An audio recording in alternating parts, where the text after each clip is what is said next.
muna, direct, pagka nagdidirect ka sa kanya, gaano naman ang kilig level mo out of 10?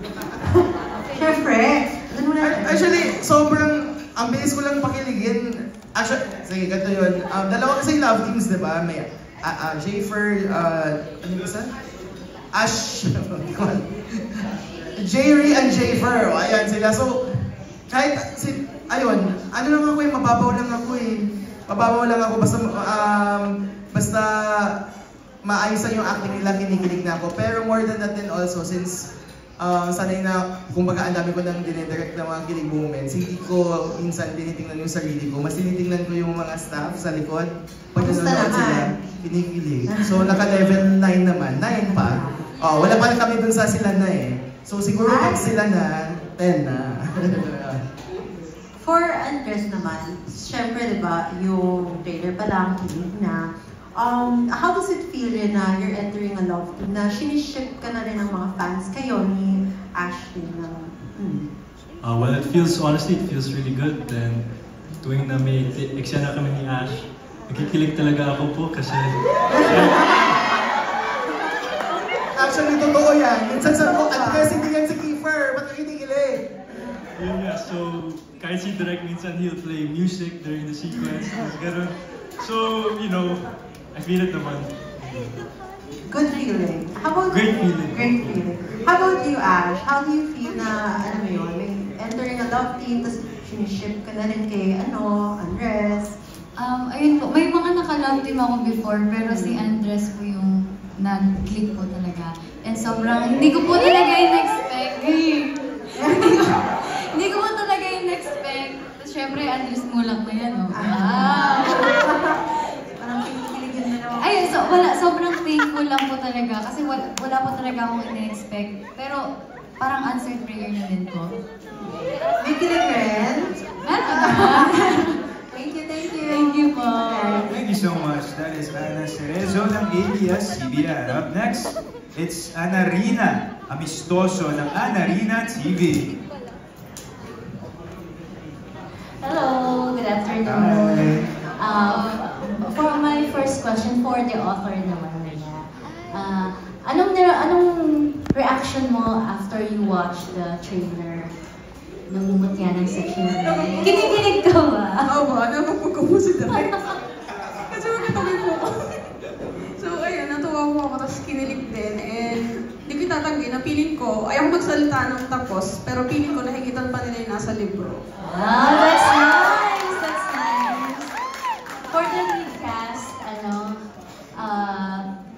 tanong ko sa tatlo, ano yung attractive na feature na realize nyo while working together? For example, ano yung attractive kay Andres, ano attractive kay Ashley, ano attractive kay Robin? Ayun. Siguro physical na lang muna kasi hindi pa kayo masyadong nagkaka-work talaga na masyadong matagal. What do you find attractive sa inyong tatlo? Kasi kayong tatlo yung pinipare. Ako po sobrang na-attract ako sa mga mata ni Ashton. And si Ash, wait lang. And si Ash po kasi sobrang maka-Diyos, sobrang bait na tao. Tapos sobrang kulit din. Ayan. Ashton. Kay Andres naman. Si Andres din ba? Kay Andres naman po, nakikita ko po na sobra sa kanya yung tatay niya. Kahit sa acting po.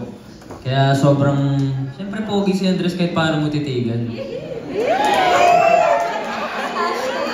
Anong attractive sa dalawang boys? Kay Robin, gusto ko sa kanya yung smile niya. Sobrang charming kasi nito.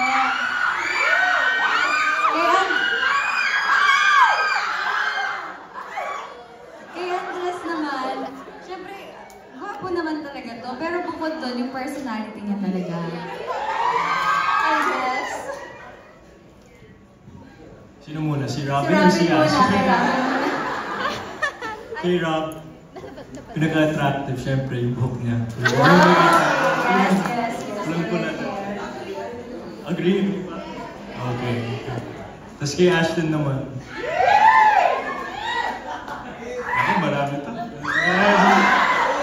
Pero yung smile niya, tapos her personality really, she's really the sweetest talaga. So, Thank you. thank you po. Grabe naman, di ba kayo nilalanggam dyan? Ang sweet. Ang sweet. That's Ravin, Andres, and Ashlyn. Kasi parang you will lead the group. Kumbaga kayo yung pinaka-head of these three, di ba yung Matiana Section E. Especially to Andres and Ashlyn and Ravin, how you work on your chemistry. Kasi nakita namin doon pa lang sa trailer kanina, like yung eksena ni Andres sa ni Ashlyn, yung pagpindot ng ilong, something like that. So parang how you work on that? Parang nag-usap pa kayo or parang nag-workshop pa kayo? Yan. Yung chemistry po namin tatlo, siguro mas naging okay after the workshop. Tapos, si Ash kasi, naka-work ko na siya before sa The Ship Show. And kaya hindi na kami nagkakayaan sa isa't isa. Tapos si Andres naman, nung una ko siya nakita, talagang nagulat ako eh. Kaya, syempre mulak. Tapos, gwapo, tangkad. Parang kinakabahan ako makipagtrabaho sa kanya. Pero ayun, after the workshop, nag-aayaya na siya lumabas, nag-basketball kami, food trip, kung saan. Ayun, naka-close ko na si Andres, kaya nawala na yung hiya ako sa kanya. Tapos, ayun, ang ganda na ng mga scenes namin. Abangan niyo guys. Ashlyn, sabi nga launching mo to, no? Napakalaking big break sa'yo. Opo. Ayun din, katulad din sinabi ni Ravin, nagkasama na po kasi kami sa work before, so hindi na po ako ganun nahirapan at hindi po ako medyo nahihiya sa kanya. And kay Andres, nung una nahihiya talaga ako, hindi ko alam kung paano siya i-approach kasi natatakot ako baka hindi mapansin, ganun. Pero hindi, siya pa yung nauna nag-approach sa amin lahat, tapos pinakilala niya pa yung sarili niya. And nung siguro ang effort na ginawa ko lang nung after namin mag-photoshoot ba yun? Nagawa ko ang GC namin tatlo para mas maging close kami. Tapos after nun, wala, okay na. Nag-chat na lang kami. Sobrang natural na lang. Hindi na pinipilit. Yun po. Thank you. How about Andres? Para sa akin, feeling ko nga that the chemistry from day one for all three of us, nandyan na. You know, I felt like from the day that I met these guys, or everyone in the cast, like I felt comfortable, and I know as well that they felt comfortable with me after a while, maybe. Pero yun lang, I just felt na from day one, it was all the right things coming together. Kaya ganun. Thank you, and congratulations, Matiana Section E. Thank you. Alan San, go ahead next. Section E is composed of rowdy students. If you don't mind, would you like to share the naughtiest thing you did in school? The naughtiest thing I did in school? Kailangan ko isipin yan Pero feeling ko is maybe tambay sa clinic to miss class, maybe. Naughty na yun Good way ka. How about you, Ravin? Meron ba? Siguro po, yung nahuli ako na nakakompya sa klase ko. Pinatawag ka sa principal's office? Hindi, opo, pinatawag po ako doon, tapos parang sinabi ko pa, yung kaklase ko may kasalanan kahit ako talagang pumipilit sa kanya. Naku, huwag yung tularan. Pero that's part naman of school life. Yes po, yes po. Last question. Andres, how did your college or high school yearbook describe you? My yearbook? Well, di ko maalala pero parang mabait lang. Yun lang siguro ang naalala ko na nakalagay sa yearbook ko. Yun lang. Okay, thank you.